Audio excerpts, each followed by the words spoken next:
السلام عليكم ورحمة الله وبركاته.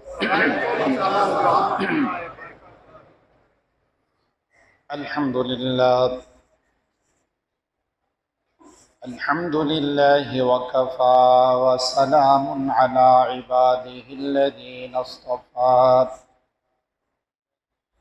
أما بعد فقد قال الله تبارك وتعالى في كلامه المجيد وفي فرقانه الحميد. أعوذ بالله من الشيطان الرجيم. بسم الله الرحمن الرحيم. لن ينال الله لحومها ولا دماؤها ولكن يناله التقوى منكم. ذلك سخرها لكم لتكبروا الله على ما هداكم وبشر المحسنين. وعن زيد بن أرقم رضي الله تعالى عنه أنه قال أصحاب رسول الله صلى الله عليه وسلم: ما هذه الأضاحي يا رسول الله؟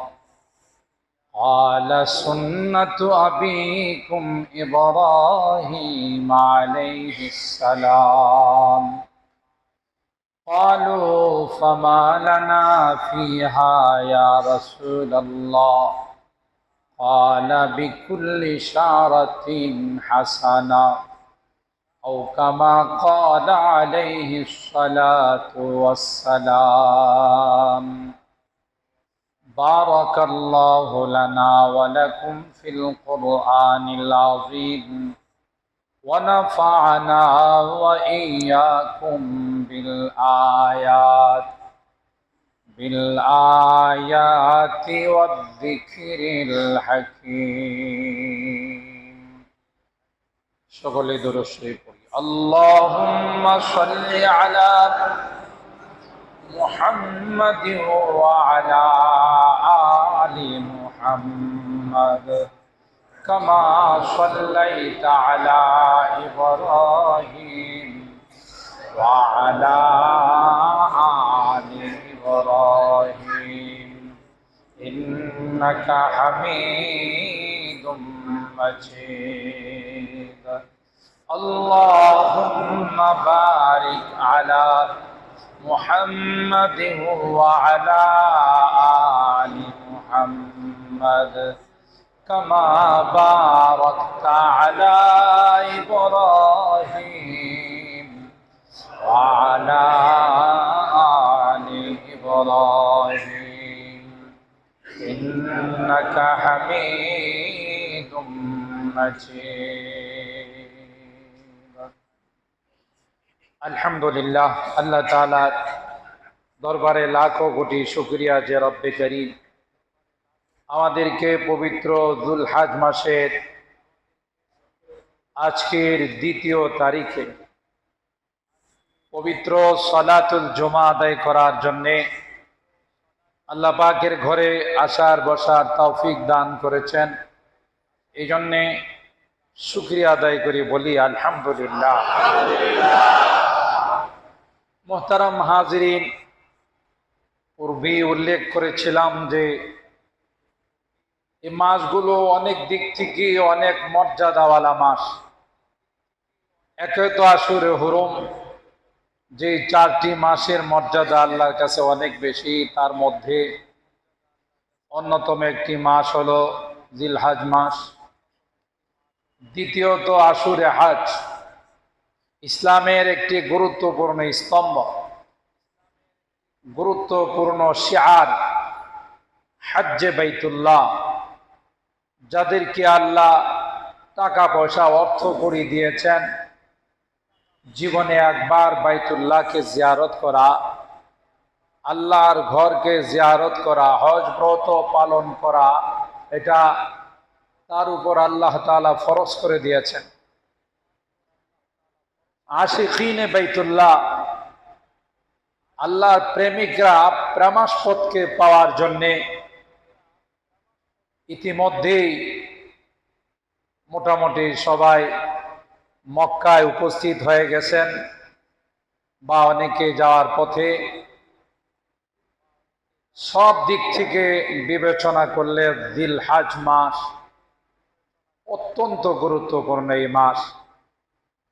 আবার মুসলমানদের বাৎসরিক দুইটা খুশি, এর মধ্যে একটি অন্যতম ঈদুল আযহা, সেটাও এই জিলহজ মাসের 10 তারিখে অনুষ্ঠিত হয়। আবার 1 তারিখ থেকে অর্থাৎ গতকাল থেকে অনেক আল্লাহর বান্দা বান্দিরা নফল রোজার আমল শুরু করে দিয়েছেন, যে রোজার অনেক মর্যাদা এবং ফজিলত। বিশেষ করে ইয়াউমে আরাফা অর্থাৎ আগামী শুক্রবারের যে রোজা, এটার মর্যাদা একটু স্বতন্ত্র, আলাদা। হাদিসে পাকের মধ্যে আসে, সাওমু ইয়াউমি আরাফা আহতাসিবু আলাল্লাহি আইয়ুকাফিরা আস-সানাতাল্লাতী ক্বাবলা। কই যে ইয়াউমে আশুরা, ইয়াউমে আরাফা, আরাফার দিনের রোজা এত বড় মর্যাদাওয়ালা, একদিন যদি কেউ রোজা রাখে আল্লাহ তাআলা তার পূর্বের 1 বছরের গুনাহ মাফ করে দেন। এখানে ছোট্ট একটা কথা বলে রাখি, মিডিয়াওয়ালারা বিভিন্নভাবে বিভ্রান্ত সৃষ্টি করে। এই হুজুরেরা বলে আরাফার দিনের রোজা, আর আমরা রোজা রাখি এদের যখন 10 তারিখ। সৌদি আরবওয়ালারা তো আমাদের একদিন আগে, তাই না? আজকে আমাদের এখানে জিলহজ মাসের 2 তারিখ, তাদের বলেন 3 তারিখ। এটা একটা বিশাল বিভ্রান্ত সাধারণ মানুষের মধ্যে ছড়িয়ে থাকে। এক শ্রেণীর মিডিয়া ব্যক্তিত্বরা, মিডিয়াতে যারা এসে কথা বলে তারা, তাইলে এটা আরাফার দিনের রোজা হলো কেমন করে? আরাফার দিন শেষ হয়ে গেল, ইয়াউমুন নাহার, কুরবানির দিনে আমরা রোজা রাখি, আরাফার রোজা হলো কেমন করে? আরাফার রোজা তো হবে ওরা যেদিন আরাফায় যাবে সেদিন আমরা রোজা রাখি। এই একটা যুক্তি দিয়ে আমাদেরকে বিভ্রান্ত করে। আপনাদেরকে মনে রাখতে হবে, আরাফা এটা একটা নাম। ইয়াউমে আরাফা, ইয়াউমুন নাহার, ইয়াউমুত তারবিয়া, এগুলো আরবি নাম। জিলহজ মাসের 8 তারিখকে ইয়াউমুত তারবিয়া বলে, জিলহজ মাসের 9 তারিখকে ইয়াউমে আরাফা বলে, জিলহজ মাসের 10 তারিখকে ইয়াউমুন নাহার বলে। এই 3টা নাম। যেই দেশে যেই দিন এই তারিখগুলো হবে, এই দেশে এই নাম প্রযোজ্য হবে। যেহেতু আমাদের সাথে তাদের সময়ের ডিফারেন্স আছে না নাই? সময়ের ব্যবধান আছে না নাই? কয় ঘন্টা? 3 ঘন্টা ব্যবধান। আপনি সব কিছুকে তাদের সাথে মিলাবেন কেমন করে? এই জন্য আমাদের দেশে দেখবেন, এদের যেদিন ঈদ হবে অর্থাৎ শুক্রবারে, আমাদের ঈদ হবে কি বারে? বলেন কি বারে? শনিবারে, 10 তারিখ। আগামী কালকে শনিবারের পরের শনিবারে ঈদুল আজহা অনুষ্ঠিত হবে ইনশাআল্লাহ। কিন্তু আমাদের দেশে দেখবেন বিভিন্ন জায়গাতে শুক্রবারে ঈদ করে ফেলাইছে। এক শ্রেণীর মানুষ আছে, ওরা শুক্রবারে ঈদুল আজহার নামাজ পড়বে, শুক্রবারে কুরবানির পশু জবাই দিবে। কি ভাই, শুক্রবারে কেন জবাই দিচ্ছ? শুক্রবারে কেন ঈদুল আজহার নামাজ পড়তেছ? সৌদি আরব ওয়ালারা বলছে। দলিল কি? সৌদি আরবওয়ালারা শুক্রবারে ইয়াউমুন নাহার ঈদুল আজহার নামাজ পড়তেছে, আমরাও পড়ি। যদি এই যুক্তি, তাদের যুক্তির কথাই বলতেছি, যদি ঠিক হয়, সবকিছু যদি সৌদি আরবের সঙ্গে মিলায়া করো, ওয়াক্তিয়া নামাজও সৌদি আরবের সাথে মিলায়া পড়ো। কি আমার কথার কি অযুক্তি বললাম? আপনি এটাও তো একটা ইবাদত, ওয়াক্তিয়া নামাজ, 5 ওয়াক্ত নামাজ, এটাও তো ইবাদত। তো সৌদি আরবওয়ালারা ফজর নামাজ পড়ে বাংলাদেশের দিনের 9টায়। কি ঠিক বললাম না? 3 ঘন্টা পরে পড়ে না ফজরের নামাজ, 3 ঘন্টা পর এরা ফজরের নামাজ পড়ে। তো যেই সকল ভাইরা সৌদির সাথে মিলায় ঈদ করে, কুরবানি করে, তাদের কাছে বিনীতভাবে অনুরোধ থাকবে, সকাল 9টায় ফজরের নামাজে দাঁড়াবেন। পিঠের হাড্ডি থাকবে কি ভাই? আপনি ফজরের নামাজ 9টায় পড়েন না কেন? ওদের সাথে ওরা তো ওই টাইমে পড়তেছে, আপনি আগে পড়েন কেন? টাইম তো হয় নাই। এত আগে 3 ঘন্টা আগে পড়লে কি টাইম হবে? আমরা যে টাইমে পড়ি তো সে তো 3 ঘন্টা আগে, তখন তো ফজরের নামাজের সময় হয় না। এদের সাথে মিলায়া ঈদ করে, এদের সাথে মিলায়া রোজা রাখে। একটা হাদিস কোথাও পাবেন না, 86টা সহ হাদিসের যত বড় বড় কিতাব আছে, আল্লাহর হাবিবে কথা আমাদেরকে বলছেন, সোমু লিসওমিল আরব ওয়া আফতিরু লিইফতারিল আরব, যে তোমরা আরব যখন রোজা রাখবে তখন তোমরা রোজা রাখবা, আরবওয়ালারা যখন ঈদ করবে তখন তোমরা ঈদ করবা। আমি অন্তত পক্ষে যতটুকুন লেখাপড়া করছি কোথাও এই হাদিস নাই। হাদিস আছে সোমু লিরুয়াতিহি ওয়া আফতিরু লিরুয়াতিহি, তোমাদের দেশে যখন চাঁদ দেখা যাবে তখন তোমরা রোজা রাখো, তোমাদের দেশে যখন চাঁদ দেখা যাবে তখন তোমরা ঈদ করো। ঠিক না বেঠিক?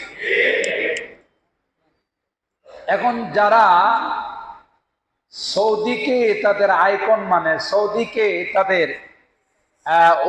অনুসরণীয় বানায়, কোথাও তো আল্লাহ নবী সৌদি আরবকে অনুসরণীয় বানাইতে বলে না। সৌদি আরব আমাদের অনুসরণীয় নয়, অনুকরণীয় নয়। সৌদি আরব আমাদের আইডল নয়, আইকন নয়। আমাদের কোরআন আর সুন্নাহ হলো আমাদের অনুসরণীয়। ঠিক না বেঠিক? কোরআনে কি বলছে, হাদিসে কি বলছে, সেটা আমাদের অনুসরণ করতে হবে। কোনো ব্যক্তি বা কোনো জাতিকে অনুসরণের কথা কোথাও কোরআন হাদিসে বলা হয় না।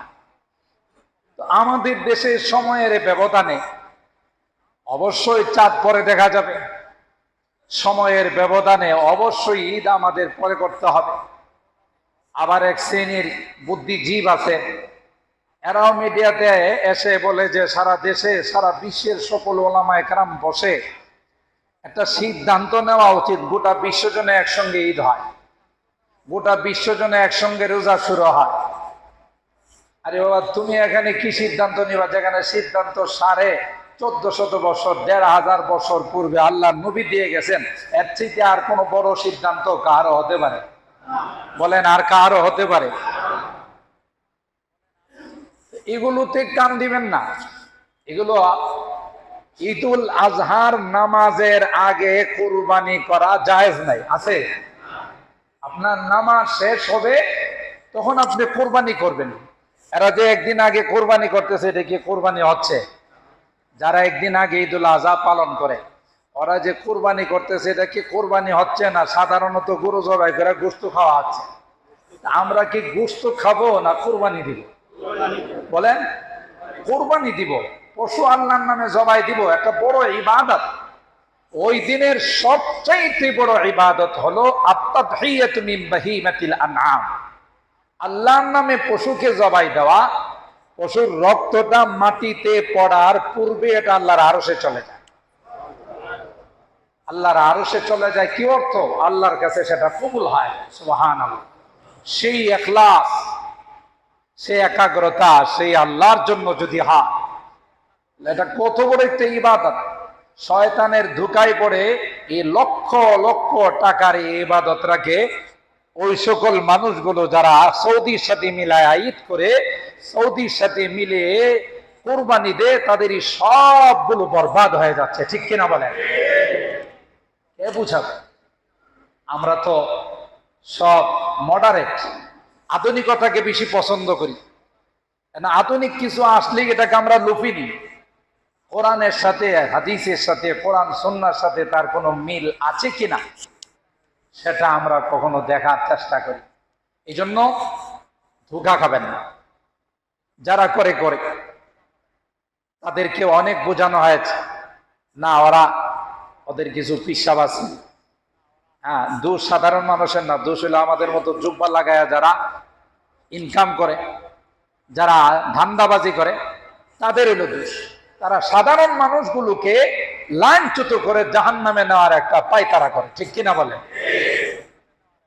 তাহলে এবার ক্লিয়ার হয়ে গেল, জিলহজ মাসের 8 তারিখকে ইয়াউমুত তারবিয়া বলা হয়, জিলহজ মাসের 9 তারিখকে ইয়াউমে আরাফা বলা হয়, জিলহজ মাসের 10 তারিখকে ইয়াউমুন নাহর বলা হয়। হাদিসের ভাষায়, বিভিন্ন কোরআনের যে বিভিন্ন কিতাবের ভাষায় এই নামকরণ করা হয়েছে। এবার পরিষ্কার হয়ে গেল, এদের দেশে যেদিন জিলহজ মাসের 9 তারিখ হবে সেদিন ইয়াউমে আরাফা, আমাদের দেশে যেদিন জিলহজ মাসের 9 তারিখ হবে সেদিন ইয়াউমে আরাফা। আল্লাহর নবী তো এটার নামকরণ করেছেন। আরাফার ময়দানের সাথে মিল থাকতে হবে এই কথা কোথাও বলা হয়? এটা একটা নাম, সেই নাম আমাদের দেশে হবে যেই তারিখে, সেই তারিখেই ইয়াউমে আরাফা। আপনার সামনে আমার সামনে যদি যুক্তি পেশ করে নাম রাখছে আরাফার দিন, আর কাজ করি আমরা আরাফার পরে, এটা আমাদের দেশে 9 তারিখ যেদিন হবে সেদিনই এই নাম প্রযোজ্য হবে, ঠিক না বে ঠিক? সুতরাং এই ধোঁকা আপনারা খাবেন না। যারা এই কথা বলে ধোঁকা দেওয়ার চেষ্টা করে, ইবাদত থেকে মাহরুম আর বঞ্চিত করার চেষ্টা করে, তাদের এই ধোঁকা যেন আমরা না খাই সেদিকে সতর্ক দৃষ্টি রাখবো ইনশাআল্লাহ। মুহতারাম হাজিরিন, আমি আসলে কুরআনুল কারীমের সূরা আল হজ এর 37 নম্বর আয়াতে কারিমা তেলাওয়াত করে, যেহেতু ঈদুল আযহা আমাদের সামনে, রাসূল আকরাম সাল্লাল্লাহু তাআলা আলাইহি ওয়াসাল্লামের অসংখ্য হাদিস থেকে ছোট্ট একখানা হাদিস পাঠ করে আমরা ইনশাআল্লাহ আরেকটা জুমা পাবো। যেহেতু শনিবারে ঈদ হবে, এর আগের আরেকটা জুমা আমরা পাবো, সেই জুমা তো আমরা কিছু শুনতে পারবো। কিন্তু এখনই যেহেতু আমাদের কুরবানির প্রস্তুতি নিতে হবে, এই বিষয়ে আমি কিছু কথা বলবো, আর জিলহজ মাসের কিছু আমল সম্পর্কে কিছু কথা বলবো ইনশাআল্লাহ। বাকি কথাগুলো নেক্সটের জুমাতে ইনশাআল্লাহ আলোচনা হবে। আয়াতে কারিমায় আল্লাহ রাব্বুল আলামিন আমরা যে কুরবানি দেব, কি উদ্দেশ্যে দেব, এই আয়াতের মধ্যে তার দিক নির্দেশনা আমাদেরকে দেওয়া হয়েছে, যে তোমার কুরবানিটা কি উদ্দেশ্য হবে? মানুষকে দেখানোর জন্য, অ্যাডভার্টাইজ করার জন্য, বিভিন্ন ভাবে মিডিয়াতে প্রচার করার জন্য, না কি জন্য তোমার কুরবানি হবে? এই আয়াতের মধ্যে আল্লাহ তাআলা স্পষ্ট ভাবে আমাদেরকে জানিয়ে দিয়েছেন, আল্লাহ তাআলার নিকট তোমার কুরবানির পশুর গোশত, রক্ত, অন্যান্য কোনো অংশ আল্লাহর নিকট পৌঁছে না। আল্লাহ তো মুহতাজ না, কারো মুখাপেক্ষী নন। আল্লাহ খায় না, ঘুমায় না, তার কিছু লাগে না, তিনি বেনিয়াস। সুতরাং আল্লাহর এগুলোর দরকার নেই। আল্লাহ তোমার কাছ থেকে কি চান? ওয়ালা কি ইয়ানালুহু তাকওয়া মিনহু, তোমার অন্তরের হালতরা, তোমার অন্তরের মধ্যে কি পরিমাণ আল্লাহ প্রেম, আল্লাহ প্রীতি, আল্লাহর ভালোবাসা তোমার অন্তরে কি পরিমাণ আছে, সেটা কুরবানির মাধ্যমে আল্লাহ পরীক্ষা করতে চান। সুবহানাল্লাহ, এটা হলো সারাংশ। কুরবানির ইতিহাস সম্পর্কে আল্লাহর হাবিবকে জিজ্ঞাসা করা হলো, মা হাদিহিল আদাহি ইয়া রাসূলুল্লাহ, এগো ওগো আল্লাহর পয়গম্বর, এই যে আমরা কুরবানির বছর আসলে জিলহজ মাসের 10 তারিখে, এটার ইতিহাস কি, কোত্থেকে আসলো? আল্লাহর হাবিব জবাব দিলেন, সুন্নাতু আবিকুম ইব্রাহিম আলাইহিস সালাম, আমাদের আদি পিতা, আমাদের রূহানি পিতা হযরত ইব্রাহিম আলাইহিস সালামের সুন্নত, তার থেকে কুরবানির প্রচলন জারি হয়েছে। যদিও কুরবানি সাইয়্যিদানা হযরতে আদম আলা নবিয়িনা ওয়া আলাইহিস সালাতু ওয়াস সালাম থেকেই ছিল, কিন্তু এইভাবে ধর্মীয় বিধান হিসাবে ছিল। ধর্মীয় বিধান হিসাবে আমাদের উপর হযরত ইব্রাহিম আলাইহিস সালাতু ওয়াস সালামের পর থেকে উম্মতে মুহাম্মদের উপর এটা আল্লাহ তাআলা ওয়াজিব করে দিয়েছেন, যাদের কাছে কুরবানি দেওয়ার মতো মালামাল আছে। এটাকে বলে মালিকে নেসাব, নেসাব পরিমাণ মালামাল, অর্থাৎ যাদের উপরে যাকাত ফরজ, তাদের উপরে কোরবানিও ফরজ, কোরবানিও আছে। 7.5 তোলা 7 ভরি স্বর্ণ অথবা 52.5 তোলা রূপা অথবা দুইটা মিলিয়ে সেই পরিমাণ যদি টাকা কাহারো কাছে ঈদের দিনগুলোতে থাকে, জাকাতের মধ্যে 1 বছর অতিবাহিত হওয়া সব হাউলানুল হাউল বলে।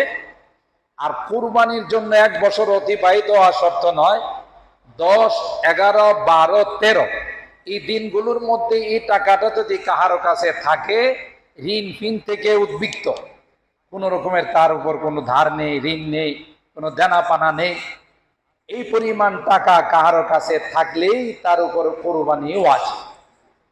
সে হোক নারী, হোক পুরুষ। আমাদের নারী সমাজ সাধারণত মনে করে আমাদের উপরে কোরবানি ওয়াজিব না, এটা তো পুরুষদের কাম না। মা বোনদের উপরও সেই পরিমাণ টাকা থাকলে কমপক্ষে 1 নাম অথবা একটা খাসি তাকে কোরবানি দিতে হবে, তার উপরেও আছে। সে স্বামীর উপর ডিপেন্ড করে বসে থাকলে হবে না, তার তার নিজস্ব মালামাল আছে, নিজস্ব ইনকাম আছে, নিজস্ব ব্যাংক ব্যালেন্স আছে। স্বামীরটা আলাদা, মনে করেন সে মহারণা পাইছে 10 লক্ষ টাকা, আছে না এরকম? বা অন্য কোনো সোর্সে তার কাছে টাকা আছে, যে টাকাটা হিসাব করলে দেখা যায় তার জাকাত পরিমাণ, জাকাত দেওয়ার মতো টাকা আছে। এই নারীর উপরে কোরবানি দেওয়া ওয়াজিব। স্বামী দিচ্ছে আমি দিব না, না, স্বামী তো দিতেছে স্বামীর মালের থেকে, তার ওয়াজিবটা আদায় করার জন্য। আপনার ওয়াজিবটা তো স্বামী আদায় করবে। এই মাসালাটা আমাদের সাধারণত মা বোনরা মনে করে যে না, জাকাত মহিলাদের দিতে হয়, কোরবানি মহিলাদেরকে দেওয়া লাগে না। না মা, আপনার উপর যেমন জাকাত ওয়াজিব, কোরবানিও ওয়াজিব। নেশাব পরিমাণ মাল থাকলে এই 3 দিনের মধ্যে 10, 11, 12, 13 এই 4 দিনের ভিতরে এই মালটা যদি আপনার থাকে, সব কিছুর থেকে উদ্বৃত্ত হয়ে আপনার উপরে কোরবানি ওয়াজিব। এই ওয়াজিব আল্লাহ তাআলা কোরআনের মাধ্যমে আমাদেরকে করেন। ফাসাল্লি লিরাব্বিকা ওয়ানহার, সূরা আল কাউসারের মধ্যে আল্লাহর হাবিবকে বলেন ফাসাল্লি লিরাব্বিকা, আপনি আপনার রবের জন্য নামাজ পড়ুন, ওয়ানহার, এবং আল্লাহর জন্য আপনি কুরবানি দান। সুবহানাল্লাহ, আপনি আল্লাহর জন্য কুরবানি দিন। তো মুহতারাম হাজিরিন, আমাদের উপরে যেমন কুরবানি ওয়াজিব, সেইভাবে ওয়াজিব ছিল না কিন্তু কুরবানি ছিল। যেমন সূরা আল মাইদা এক আয়াতের মধ্যে সাইয়্যিদনা হযরত আদম আলা নবিয়িনা ওয়া আলাইহিস সালাতু ওয়াস সালাম, ওনার 2 সন্তান হাবিল আর কাবিল, আল্লাহ তাআলা আয়াতের মধ্যে বর্ণনা করেন ওয়াতলু আলাইহিম নাবা আবনাই আদম বিল হক ইয ক্বাররাবা কুরবানান ফাতুকব্বিলা মিন আহাদিহিমা ওয়া লাম ইউতাকাব্বাল মিনাল আখার ক্বালা লা আকতুলান্নাক ক্বালা ইন্নামা ইয়াতাকাব্বালুল্লাহু মিনাল মুত্তাকিন। হাবিল আর কাবিলের মধ্যে বিবাহ সংক্রান্ত বিষয় নিয়ে একটু মতভেদ সৃষ্টি হয়েছিল, লম্বা ঘটনা, বললে সময় থাকবে না। তো মতভেদ সৃষ্টি হওয়ার পর কাবিল একটু টেরা টাইপের ছিল। কাবিল বলতেছে আমি শরীয়তের বিধান মানি না। হাবিল বলতেছে ভাই শরীয়তের বিধান তো মানতে হবে। তখনকার সময় একসঙ্গে যমজ সন্তান হইতো, একটা ছেলে একটা মেয়ে। যেহেতু পৃথিবীতে সন্তানের আবার তখন শুরু হয় নাই, মা হাওয়া আলাইহিস সালাম থেকে তো শুরু হয়েছে। এই জন্য তখন একজন ছেলে একজন মেয়ে। আর তখনকার শরীয়তের বিধান ছিল আগে যে মেয়েটা হয়েছে পরের ছেলের সাথে তার বিয়ে হবে, আগের যে ছেলে পরের মেয়ের সাথে তার বিবাহ হবে। তো আগে কাবিলের সঙ্গে যে মেয়েটা দুনিয়াতে আসছে, এই মেয়েটার বিবাহ হবে হাবিলের সঙ্গে, এটা তাদের শরীয়তের বিধান ছিল। আর হাবিলের সঙ্গে যে মেয়েটা দুনিয়াতে আসছে তার বিবাহ হবে কাবিলের সঙ্গে। কিন্তু এই বিধানটা কাবিলে মানতে রাজি নয়, কারণ কাবিলের সঙ্গে যে মেয়েটা দুনিয়াতে আসছে দেখতে শুনতে একটু সুন্দরী, দেখায় শোনায় ভালো। কাবিলের সঙ্গে যে আসছে সে দেখায় শোনায় সেরকম ভালো না। সেই জন্য জিদ করে বসছে কাবিলে যে আমি আমার সাথে যে আসছে তাকেই বিয়ে করব। হযরত আদম বললেন বাবা এটা তো শরীয়তের বিধান না, শরীয়ত পরে, নাউজুবিল্লাহ বলেন। এই জন্য এই কাবিলে মানতে রাজি হলো না। অনেক বুঝাইলেন পয়গম্বর হযরত আদম আলাইহিস সালাম। একটা পর্যায়ে হজের সময় হয়েছে, তিনি বলছেন বাবা আমি হজে চলে যাচ্ছি, তোমাদের তর্কের দরকার নাই, তোমরা 2 জনেই আল্লাহর নামে কুরবানি দাও, আল্লাহর নামে মান্নত করো। যার কুরবানি আল্লাহর পক্ষ থেকে কবুল হবে বোঝা গেল তার সিদ্ধান্তই সঠিক, আর যারটা কবুল হবে না তার সিদ্ধান্ত সঠিক নয়। 2 জনেই কুরবানি দেওয়ার জন্য নিয়ত করছে। কাবিলে একটা হৃষ্টপুষ্ট দুম্বা, সুন্দর দেখে একটা দুম্বা নিয়ে আসছেন যে আল্লাহর নামে কোরবানি দিব, আল্লাহকে দিব। এটা যদি খোড়া হয়, এটা যদি কানা হয়, ল্যাংরা হয়, লুলা হয়, এটা যদি জীর্ণ শীর্ণ হয়, আল্লাহরে দিলাম আমি একটা খারাপ জিনিস, এটা তো হবে না। আপনি যেমন একজন বড় মানুষকে, বড় নেতাকে কোনো গিফট করলে সবচেয়ে ভালো জিনিসটা গিফট করার চেষ্টা করেন, নেতা যেন গিফটটা পায় খুশি হয়, ঠিক না? মালিকুল মুলুক জিনিস, সমস্ত ক্ষমতার মালিক আল্লাহ, তাকে আপনি হাদিয়া দিবেন, এটা কি এরকমের খোড়া ল্যাংরা হাতর লোলা এগুলো হলে কি চলবে? বহরহাল কাবিলে সবচেয়ে এখলাসের সাথে সবচেয়ে দামি জিনিসটা কুরবানি দেওয়ার জন্য কিনে নিয়ে আসলো। আর হাবিলে করছি কি, হাবিলে নিয়ে আসলো। আর কাবিলে করছি কি, পচা কিছু গম, যেগুলো বিক্রি হয় না, পোকা ধরে গেছে পচা, এগুলো কিছু নিয়ে এসে আল্লাহরে দিছে। আর তখনকার সিস্টেম ছিল, যারা আল্লাহর নামে কুরবানি দিবে, মান্নত করবে, এগুলো ময়দানে রেখে আসতে হবে, নগদ ফলাফল। আসমান থেকে আগুন আইসা যার কুরবানি, যার মান্নত আল্লাহ কবুল করছেন, আগুন আইসা এটা খায় ফেলাই, জ্বালাই দিত। আর যারটা কবুল হয় না, এটার কাছেও যাইত না, যেই রকম ছিল সেরকম পড়ে থাকত।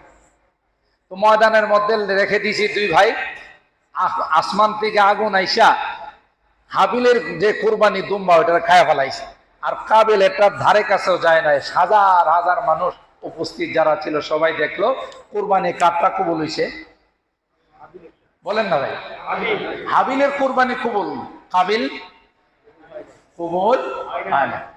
এখনো বর্তমানে কুরবানির মধ্যে যদি এই সিস্টেমটা থাকতো যে মিরপুর এলাকার মানুষ যারা কুরবানি করবে, ওরা বাংলা স্কুলের মাঠে সব রাইখে আসতে হবে নাম লিখে, অথবা ওই 12 নম্বর এলাকায় লাল মাঠে রাখবে, অথবা ওই এলাকার দ্বিবলক এলাকার যারা আছে ওরা ঈদগাহ মাঠে রেখে আসবে, নাম লিখে লিখে দেখা যাবে কার কুরবানিটা কবুল হয়। সিস্টেমটা থাকলে তো মনে ভালোই ছিল, কথা কয় না? আল্লাহ আল্লাহ, দেখা যায় তো দুই একটা হয়তো আগুনে খাইতো, আর বাকি সব যেমন যেইভাবে ছিল সেভাবেই থাকতো, ঠিক না? কারণ আমাদের কোরবানির মধ্যে আল্লাহ মাফ করক, রাগ করেন না, সুদি টাকা আছে, ঘুষের টাকা আছে, মানুষের হক নষ্ট করার টাকা আছে, কথা কয় না? রাগ করেন না, কিন্তু আবার কেউ করেন না যে আমি যে সুদি কারবার করি হুজুরও জানলে কেমন খেয়া। জানা কাউকে দেখে বলতেছি না, কিন্তু সুদি কারবার আছে না নাই?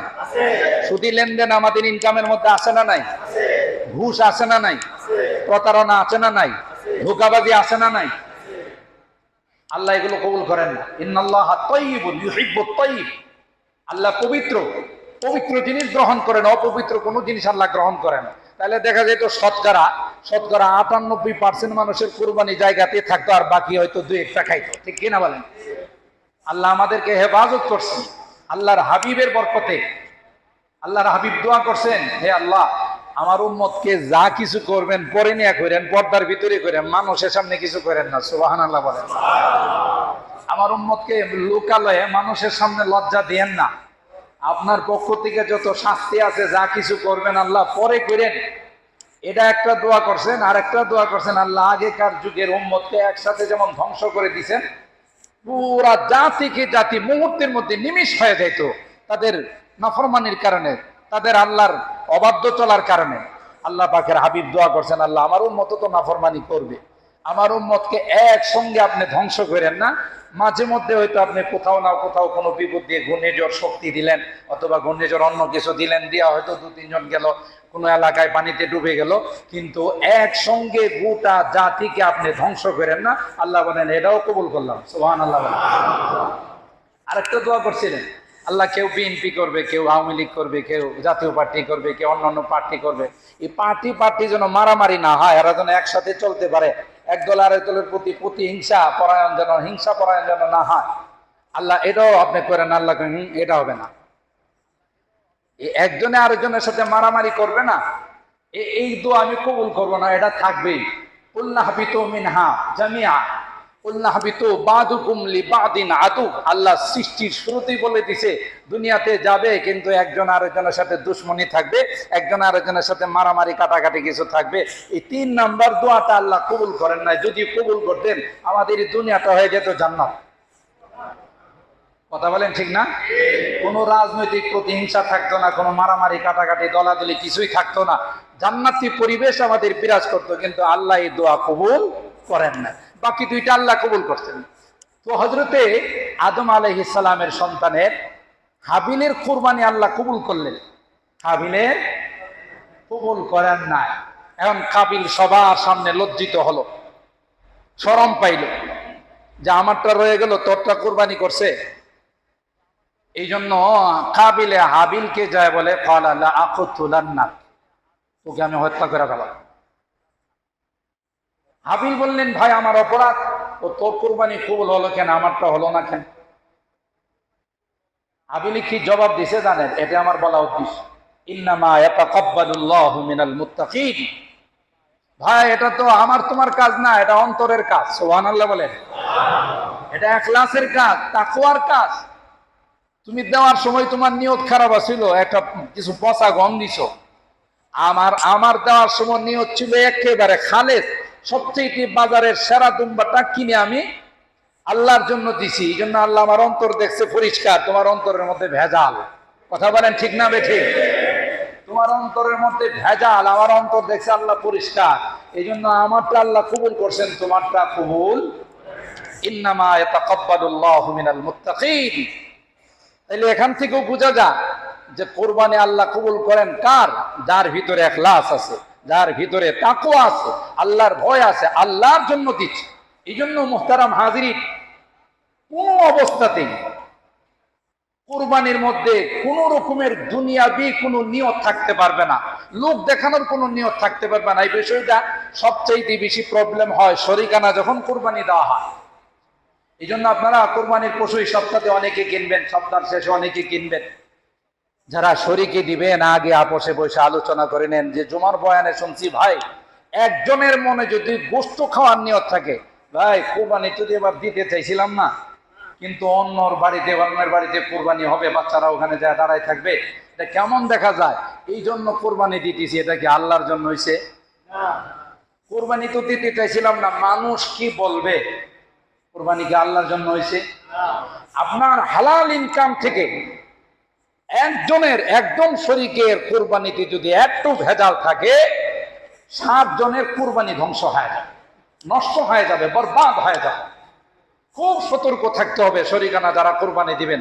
আর যারা একা একই কুরবানি দিবেন, আপনি আল্লাহর হস্তে আপনার এই হালাল টাকা থেকে দিবেন, হারাম টাকা থেকে দিয়েন না। আপনি বাসা ভাড়া পান, এটা আপনার জন্য হালাল একটা ইনকাম, আপনি টাকা পয়সা দিয়ে বাড়ি করছেন, এই হালাল ইনকাম থেকে আপনি ব্যবসা করেন, এই হালাল ইনকাম থেকে আপনি কুরবানির টাকাটা দিবেন, অন্য কিছু থেকে দিয়েন না। দিলে কিন্তু আপনার কুরবানি আল্লাহ পর্যন্ত যাবে না। লা ইয়ানালুল্লাহু লুহুমুহা ওয়ালা দিমাউহা ওয়ালাকিন ইয়ানালুহু তাকওয়া মিনকুম।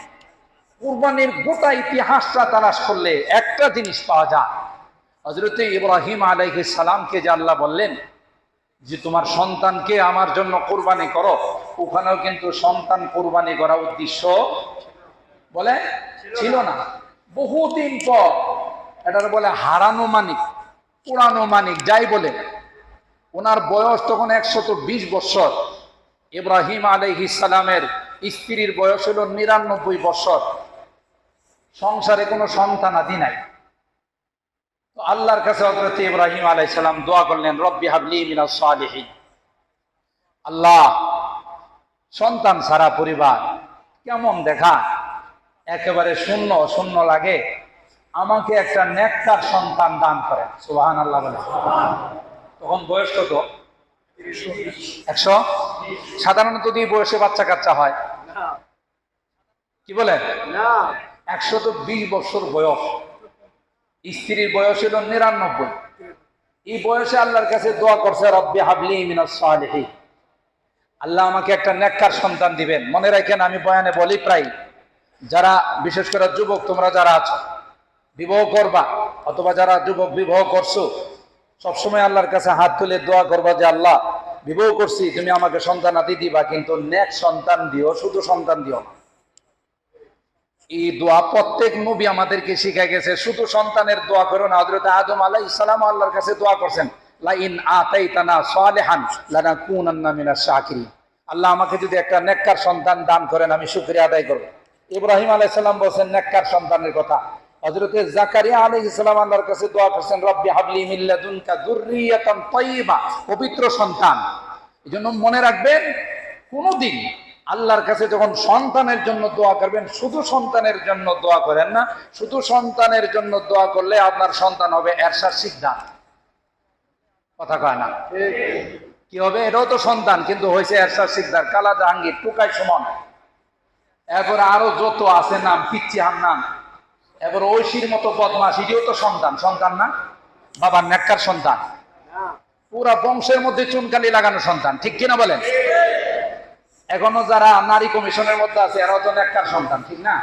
যারা পতিতালয়কে বৈধতা দেওয়ার জন্য দাবি জানায়, এরাও সন্তান, কিন্তু এগুলো নেককার সন্তান না। কেন? কোরআন সুন্নাহর বিরুদ্ধে যারা কথা বলে, ইসলামের বিরুদ্ধে যারা কথা বলে, এরা কোনোদিন নেককার সন্তান হতে পারে না। এরা বদকার সন্তান, মা বাবার অবাধ্য সন্তান। এই জন্য মনে রাখবেন এই কথা, সবসময় হাত তুললেই দোয়া করবেন, আল্লাহ আমাকে নেককার সন্তান দিও। কি সন্তান বলেন? কি সন্তান?